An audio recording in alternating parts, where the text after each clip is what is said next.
The brand new Kia EV9 has already been showcased to you in a comprehensive review, providing an in-depth test drive experience. This video builds on the earlier one, as today we're heading onto the Autobahn to measure the consumption at speeds of 100, 120, 140 and 160 kilometers per hour. By the way, we did this in winter as well. That means for all the Kia EV9 fans or those still considering this car, you'll have a clear comparison of its consumption at 8 degrees. And what does it consume today at around 22 degrees on the highway? We're doing the charging check from 10 to 80%. And of course, we also want to thoroughly test the assistance systems, the driving comfort, and all those features since we've got the very latest generation of the Kia EV9 right here with us. We've got it in AWD configuration, so it's all-wheel drive, offering 385 horsepower and a solid 600 Newton meters of torque. And we want to figure out the top speed. Let's not waste any time. Let's head towards the A20 highway. Before we do that, make sure you've already watched part 1 of Elektrisch Comedy. If not, we'd be absolutely thrilled and incredibly grateful if you could support us by subscribing to our channel. We'll soon be hitting our test route along the A20 highway, heading northbound in the direction of Stralsund-Lübeck. And we want to talk to you about the starting conditions today. Yes, it's a sunny day with some light cloud cover and the temperature is sitting at 22 degrees. We have the Kia EV9 AWD, which means all-wheel drive with 385 PS system power. We've got some nice tires, Stefan, on alloy wheels. Yes? 28 inches, 285. That's good. That means we've also got some seriously large tires. Fitted here. Yes, and the curb weight is measured at 2.6 tons. That's really quite a lot. Yeah, I've actually set the adaptive cruise control here to 100 kilometers per hour before. I'd say I'll reset the trip computer to 0 now, and let's see how it performs over the next 20 kilometers or so, just to get a clear picture. What it consumes at an average speed of 100 kilometers per hour. We've successfully managed to record the first fuel consumption value. Take a look, we've been driving at a steady 100 kilometers per hour for a good 20 kilometers straight now, and it's currently consuming 21.5 kilowatt hours per 100 kilometers. That's already less than what we measured in our winter test drive. Yes, it was 24 at 8 degrees back then. That means roughly one can probably now assume a difference of 0.0. 3 kilowatt hours. No, 3 to 5, I think, long term. Yes, likely. Of course, I had hoped that we'd somehow get below 20, because that's always such a magic number, you know, like around 120 kilowatt hours. But of course, one mustn't forget this moving mass. Especially with the frontal area, its drag coefficient, and naturally also the curb weight of over 2.6 tons. Power requires electricity, and that naturally leads to a certain level of energy consumption. Well combined. We've set the adaptive cruise control to 120 kilometers per hour. I've just reset the onboard computer, and now we're steadily moving forward toward the next section of the route. 20 kilometers, let's take a look and see what the Kia EV9 consumes while driving at an average speed of 120 kilometers per hour. In the Kia EV9, you'll enjoy cutting-edge assistance with its advanced driver support systems, particularly on the highway through Highway Drive Assist 2. This feature combines steering assist and lane keeping assist effortlessly, alongside adaptive cruise control for an even smoother and safer driving experience. And here, always on board, is the lane change assist, which we'll now test by simply letting it take over. I'm just holding the steering wheel. As it smoothly shifts to the left lane, and will repeat the same process to switch back again. He handles this very smoothly in a semi-autonomous manner here, effortlessly executing the lane change with precision. Yes, the Highway Drive Assist, if you've set it at the appropriate speed, that would now be functioning smoothly and efficiently, almost effortlessly guiding the vehicle. At a free driving speed of 130 kilometers per hour, it would, so to speak, automatically adjust the vehicle's speed accordingly if it detects a traffic sign indicating a lower speed limit up ahead. What it unfortunately doesn't include is a predictive control system. That's a feature we already know and expect from Volkswagen Group models. We know it from BMWs, from Mercedes, where it proactively anticipates how speeds are likely to change ahead. from the camera system, from navigation data, and then essentially adjusts to the prescribed speed right at the sign, seamlessly adapting to the road's requirements. It can't do that just yet, but I'm confident Kia will continue developing and refining the system further. It identifies the traffic sign and then adjusts the speed accordingly. Outside of highways, it essentially indicates to slow down, and then you basically have to manually take over the new speed. So there, I would really wish for it to be accurate, otherwise it drives beautifully centered in the lane and provides excellent semi-autonomous assistance. The system really works reliably well, provides a smooth experience, and is genuinely fun to use in everyday driving. We have another consumption value. You can see we've driven nearly 21 kilometers at an average speed of 120 kilometers per hour. That's actually quite decent. It's 28.5 kilowatt hours per 100 kilometers. It's not too far off from what we had at 8 degrees. Back then it was 29.0. Okay, so that's a pretty solid sip taken from the Pulchen right there, you know? Yeah.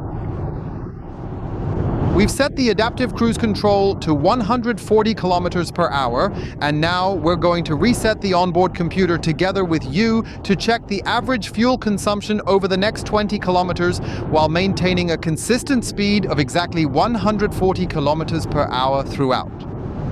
Let's use the voice system together to dictate a route plan and observe how it functions in action. Please take us to Munich, specifically to the Viktualienmarkt. Take us to Viktualienmarkt. That's really working out very smoothly and quickly, and right at this exact moment, we'd like to go ahead and get the navigation system started. It then always retrieves the route guidance online in order to access and use the traffic data, etc. to have. And here, we essentially need to confirm once more that charging brakes are indeed required. I don't know why that's necessary. Probably it can be declined in order to plan charging stations yourself and set waypoints. But you can see very, very clearly that we have 4 charging stops here, even though we still have 53% left in the battery and a total distance of 854 kilometers remaining ahead of us. That means with these charging stops, we should reach Munich by 11:55 p.m. Honestly, I just can't believe that's even possible, can you? That's a bit too long, don't you think? Well, I'd say around 8.5 hours. It's nearly 10:30. Yeah, that checks out. So we'd roughly need 2 charge sessions, so then 4 times 30 minutes, so it should actually go a bit quicker than that, I'd say. Actually, yes, but you know how it is. The navigation says 8 minutes here, 10 minutes there, and probably. It'll also tell you want to arrive with 80% and not how we would do it, for example, with 50% or so. By the way, there's also an update on the Genesis. The Genesis somehow didn't make it, even though it belongs to the Hyundai Motor Company and in principle probably relies on similar data or maybe even the same system, if it uses the same graphics as Kia, Hyundai, and of course Genesis. And some have written that with a Genesis update, you might now also get online route guidance. Yeah. So great to hear. Because that's truly valuable these days, as it allows the car to plan effectively and efficiently, and we don't have to stress or worry about a single thing at all. On our highway on the test track, there was a traffic jam. We were able to make the U-turn just in time. I'm currently resetting the onboard computer once again to maintain a steady speed of 140 kilometers per hour in the opposite direction, heading towards Berlin for the next stretch of approximately 20 kilometers with all of you. We have to be honest when we change direction because we also have a bit of wind. Some of you are always very, very attentive, and rightly so, although of course wind speed varies because we are driving in different directions here. You can't always incorporate values directly, so our consumption figures occur in real time, in the real world. We're not creating lab data here, and ultimately, we're not aiming to produce lab data either. It's simply about driving stints of 20 kilometers in speed ranges on identical routes to ensure comparability between the cars and to provide you with a solid benchmark to work from. Because some always write, yeah, you have to do this and you have to do that and this and that and so on. People, our consumption tests are based on everyday driving scenarios and aren't meant to be overanalyzed down to the last 3 decimal points or taken too seriously at all, really. And I believe many of you genuinely appreciate that you get an honest, real-world value, just like what you'd experience yourself at 8 degrees or today at 23 degrees while driving along the highway in one specific direction. We have a new consumption value after 18.3 kilometers, 31.3 kilowatt hours. Since we've now reached a speed limit in this area, we'll need to slightly shorten the stint to adjust accordingly. But you can clearly see there's still an increase. That's how it is, though it's not nearly as exponential as between 100 and 120. No, that was much more so. Exactly. So from that perspective, it almost makes sense to drive 140 rather than sticking to 120. A supposedly slightly lower additional consumption when you're in a hurry and maybe quickly embark on a vacation trip or long-distance drive, right? What do you think? Yes, so at 8 degrees, by the way, we had 34.8. That's then another 3.5 less shubuk, you know what I mean? Yeah. Let's go ahead and head towards 160, shall we? We fixed the adaptive cruise control at 160 kilometers per hour. I'm clearing the onboard computer, and now we're aiming to... Over the next 20 kilometers, let's take a closer look and find out exactly what the EV9 consumes while driving at an average speed of 160 kilometers per hour. What I truly appreciate about the Highway Drive Assist 2, and something that isn't even a standard feature in our test vehicles, is that it delivers complete semi-autonomous driving assistance even at high speeds of up to 180 kilometers per hour. Up to 180 kilometers per hour, it includes lane keeping, steering, and basic lane change assist. That's a pretty great story, isn't it? Because most people aren't exactly driving eco-friendly at 100 or 120 on the highway. A lot of you tend to drive faster than 130 kilometers per hour, and most systems typically kick in around that speed or slightly above. At that point, you're stuck driving manually or relying solely on a speed limiter or distance control system. It's quite handy. Absolutely, that makes it even less fun. And it's also kind of a safety feature, keeping him alert, keeping you in the center of the lane, and so the Highway Drive Assist or Travel Assist, or even sometimes the Tesla Autopilot, that's truly a practical and worthwhile addition to have. We've just recorded a new consumption figure after driving 20.3 kilometers, reaching a total of 41.7 kilowatt hours per 100 kilometers on average. That's definitely a 4 in front, but still better than in winter, isn't it? Back then it was even 45. That was definitely a bit more intense. So in that regard, I think he's improved somewhat, but as mentioned, you can't overlook the frontal area and the substantial build of this electric SUV, which significantly impacts its performance with its good 2.6 tons. So whoever, I think, is looking for something very efficient will probably... Exactly. Well, it's not about the EV9, they'll just need to have a flat car at that point. So in that case, you don't have the option to tow a heavy trailer or carry so much luggage, as we've shown you all of that in the review with the driving report. But in this vehicle class, it's just not physically possible at some point, not to leave that impression with you specifically about the Kia EV9. Take a look at the charts. We'll also run a comparison with the EV9 for you from the winter consumption test, so you can get an overview and compare it with the other tested electric SUVs as well.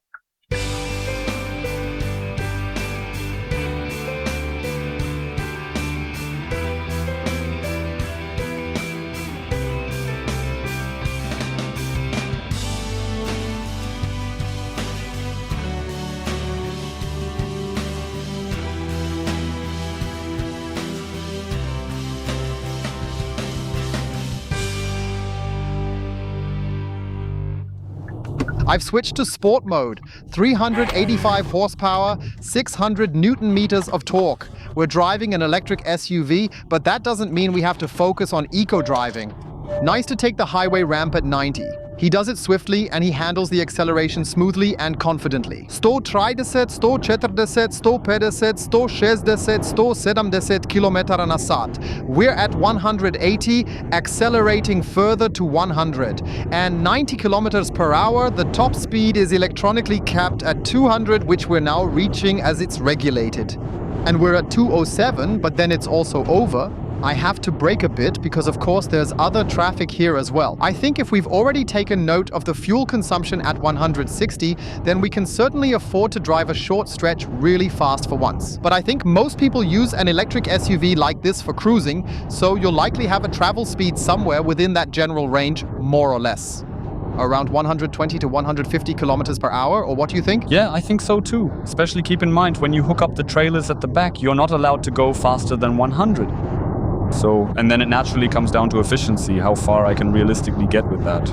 Later on, we'll do the charging check with you from 10 to 80%. If it charges quickly according to the factory specification in 21 minutes, then we can naturally cover long distances efficiently thanks to the large battery and achieve good range. Even at higher speeds, say 250, 300 kilometers, I believe, without any issues, and we can always recharge in 21 minutes. So, despite the slightly higher consumption caused by the body design, it could still turn out to be the perfect travel vehicle, couldn't it? We'll see about it later. What you really need, I think, is a solid sound system on the go, right? Yeah, and here we have, I believe, Meridia.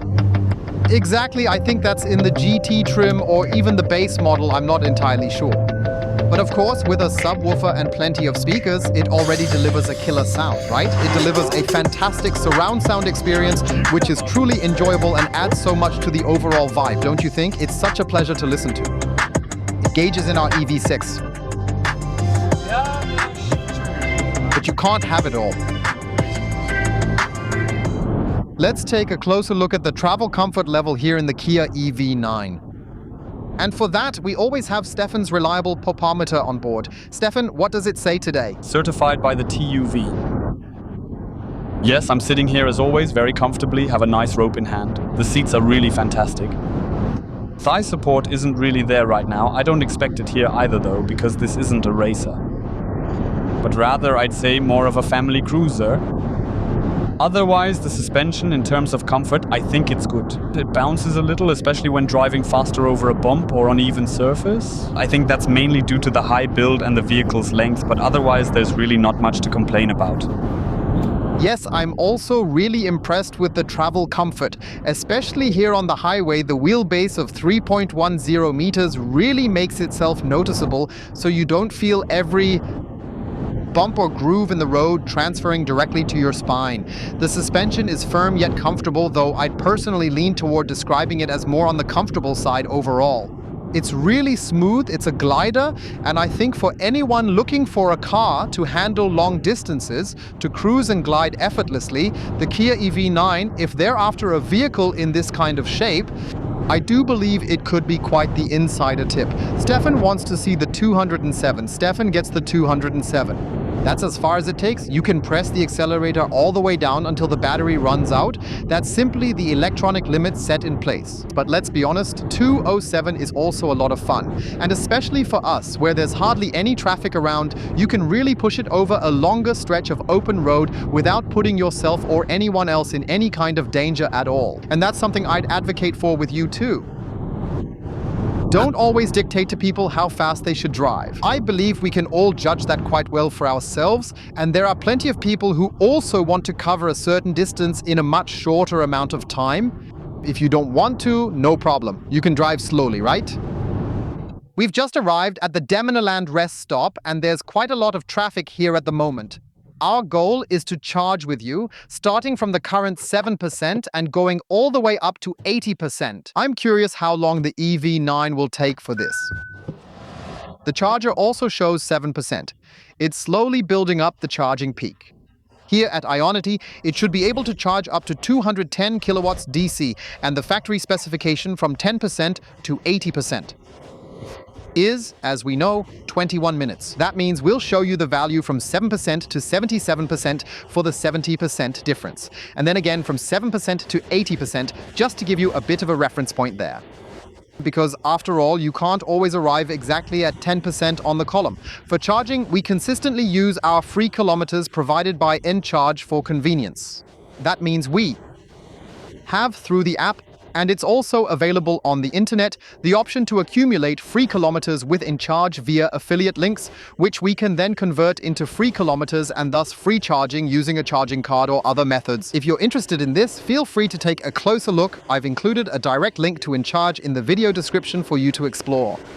It's gone up nicely now to 9% and 192 kilowatts. I believe it will probably hit its maximum charging peak somewhere between 10 and 25% of the battery capacity. And as always, we're bringing you along for the ride.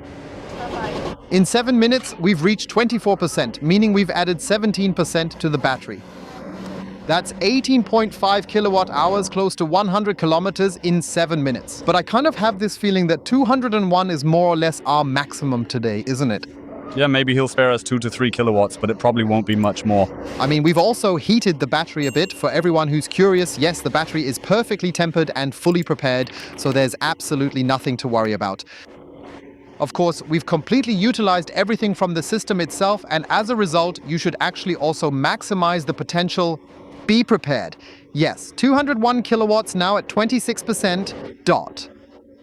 That's currently the maximum for now, and I suspect that by 30 at the latest, it might start heading in the other direction, meaning it could drop below 200 kilowatts and not reach the maximum factory peak charging rate. Where does the Kia EV9 stand in charging speed? It's definitely among the quicker chargers out there. Of course, as always, there are already cars that might charge even faster, like the Chopin G9, though we haven't had the chance to test it ourselves just yet. I've seen it with colleagues. So in that sense, electromobility is always in a state of continuous change and evolution. But I would say something like a good 20 minutes for the Kia EV9, that's really exemplary, isn't it? At 35%, it still delivers around 204-205 kilowatts. The performance remains solid and steady. 10 minutes, almost 30 kilowatt hours recharged. This is exactly how it should continue, because we can win over even more people for electromobility, especially when we have cars like this that allow you to recharge almost as quickly as you would fill up a car. And that's exactly what we need. Because I think for many, that's still a major hurdle, plus range anxiety is still a thing, plus fear of not enough charging stations, still hesitant to make the switch to electric, right? Yes, although the development is actually quite advanced already, especially on the highway network, it's pretty much widespread now. And what we also shouldn't forget is the impact of the discontinuation of subsidies. Prices have only periodically dropped due to marketing campaigns. That, of course, is the price difference between an electric and a combustion engine vehicle. With 10 to 15,000, it's not insignificant. Many people just don't realize that. Then in the long run, you might actually save money because there's less maintenance needed and fewer parts that tend to wear out. Yes, in the end, we're always set up to say, well, it's something everyone has to decide for themselves. We certainly don't intend to convert or pressure anyone. Instead, we simply aim to demonstrate what's technically achievable. And technically possible now is, at the very least, the jump from 205 to 206 kilowatts here at 39%. 11 minutes, almost 35 kilowatt hours. He's steadily chugging along. Now, compared to our favorite American car maker, we were already cursing at 35% with junk, where it dropped off. Well, but that's just how different the systems can be. We're running on 800 volts here. Many also use 400 volt technology, although I also feel that Tesla, especially now with the Cybertruck, is pushing towards 800 volts. It will need to be even more. It has to be fast. How long will it be sitting? Oh, 207 kilowatts, flying now. Rocket-like X206, X207. At 41%. Well, holla the Wolfuser, you're absolutely right. I was recently in Berlin and Rostock with Stefan, and naturally we did some fast charging while also taking the time to properly prepare a bit for this video. So from that perspective, I really hope it hits the 21-minute mark. That's actually what matters most to me, whether it reaches 210 or not, because we need consistently high kilowatt numbers to, pick up speed. Oh, it's still holding at 208 though. Huh? Yeah, 208, 207, 208, here at 43%. So I gotta say, Kia, it's really holding up pretty well, you know what I mean? 48%. It's delivering the 210 kilowatts 14 minutes in, and we've got 44 kilowatt hours in the battery now. And we're just about to hit the 50 mark, 7 to 50% in 14 minutes, or it's just now jumped to 15 minutes. But now it has also dropped suddenly. From 210 to 128 kilowatts, of course, the battery pack must have heated up nicely, not just from our performance-oriented driving, but because charging always generates heat in the battery pack. The charging break is also the perfect opportunity to show you the Kia EV9 from the outside again. Here you can see what I mean by the frontal area, the aerodynamics. It's quite a massive vehicle. This one, with its well over 2.6 tons, also stands up to the wind. Yes, here in the GT line, we also have on board the adaptive LED headlights, and the boomerang-shaped LED daytime running lights are featured across all models. Adaptive LEDs are always fantastic, particularly for those who spend a lot of time driving in the dark, allowing us to dim or brighten specific sections without ever blinding oncoming traffic. Yes, there you can see the aerodynamically optimized 21-inch wheels of the Kia EV9. In the dimension 285/45 R21 VXL from Conti Premium Contact C. What I really like about Kia, and it's also my personal taste, is that they've made the choice to entirely steer clear of these chrome or aluminum elixir finishes. Here we've very beautifully painted the wheel arches in a glossy black finish, as well as the lower sill and the areas where the doors meet the body. Up here as well, it's very nicely done on the side window frames and also the roof rails, where we have the option to mount a roof rack capable of handling loads up to 100 kilograms. Yes, it's charging with AC alternating current, 3-phase at 11 kilowatts. I would have wished for, at least optionally, a 22 kilowatt charger, because it would have put the EV9 in a position to then fully charge from empty in 5 hours. And for those of you who can't charge at home but rely on public chargers, I think that's a really interesting story. Yes, a nice rear spoiler. What's not to miss is colleague Heifelschlosser, beautifully painted in ocean blue metallic. What's really cool though is that the rear wiper is integrated into the spoiler and doesn't stick out awkwardly down here. And that's such a brilliant idea, especially at the car wash, where you don't have that awkward spot where the brush gets caught. So it's a great story. Boomerang again here in the taillights in the LED technology. So I think it's a stylish design, and an optional tow hitch with a capacity of up to 2.5 tons for braked trailers is possible. As for the trunk and interior, you've already seen it or will see it in our review with Fabric. If not, I've also linked it for you again in the video description.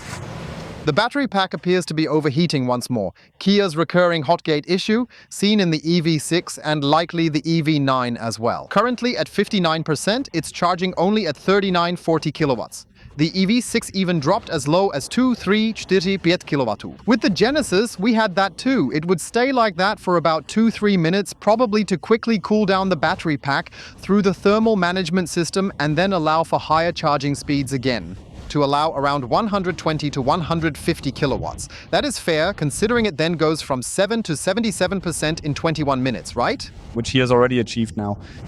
He's already achieved that, so we'll end up falling significantly short of them. Yes, very well spotted, my dear Stefan. 21 minutes, 55 kilowatt hours, 39 kilowatts, 59%.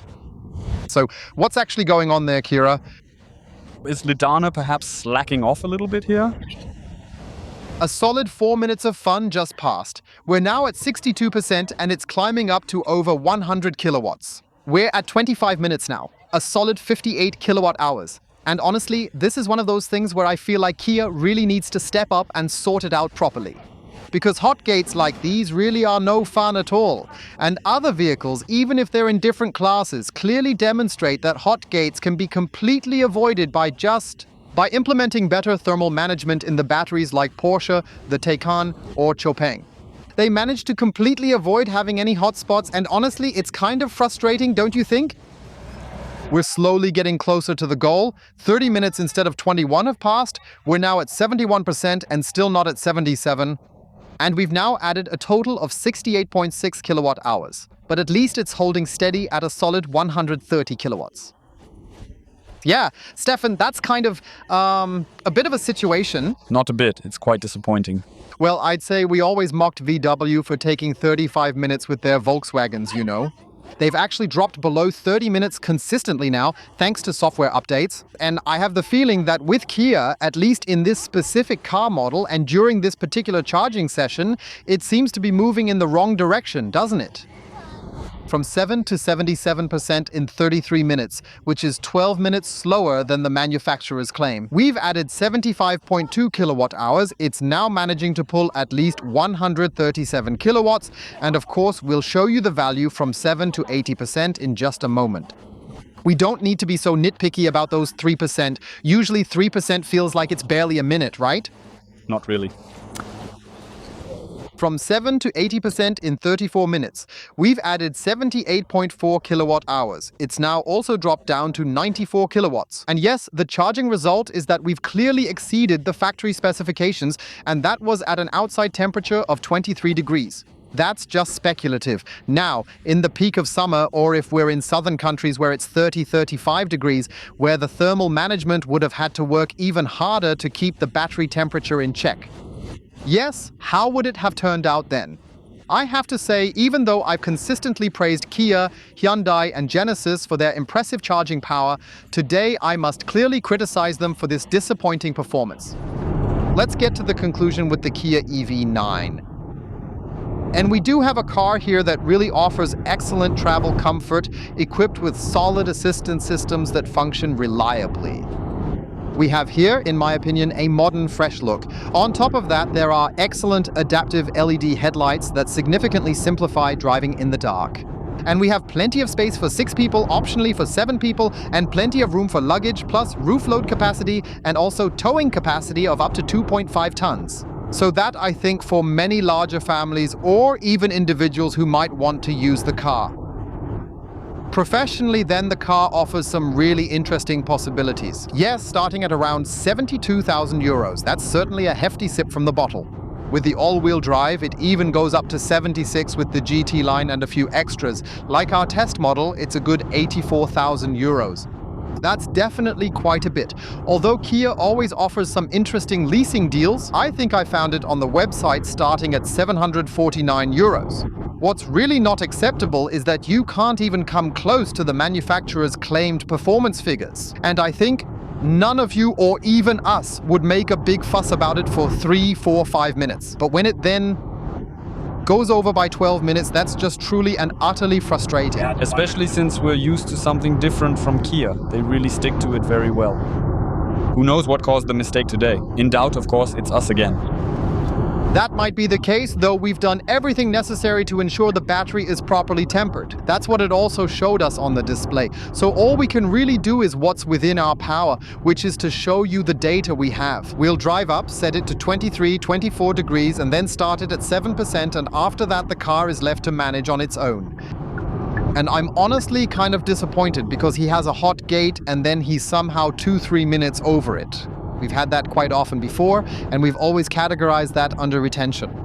But now 12 minutes, I must say, that is definitely a bit of a hard blow to our otherwise quite good Kia soul. And with that, we've also reached the end and conclusion of today's video. I hope you enjoyed it. You can rate it with a thumbs up. Please feel free to check again if you're part of the Einfacher elektrisch community. If not, we'd really appreciate your support with a subscription, and you won't miss out on the latest videos about electric mobility. Thanks for watching, stay healthy, and see you soon. Yours, Olli. Hey, Stefan. What we really could have saved on is that bump up there, right? Well, at least it's nice and black. Ocean blue metallic, not sure about that. I don't need it either.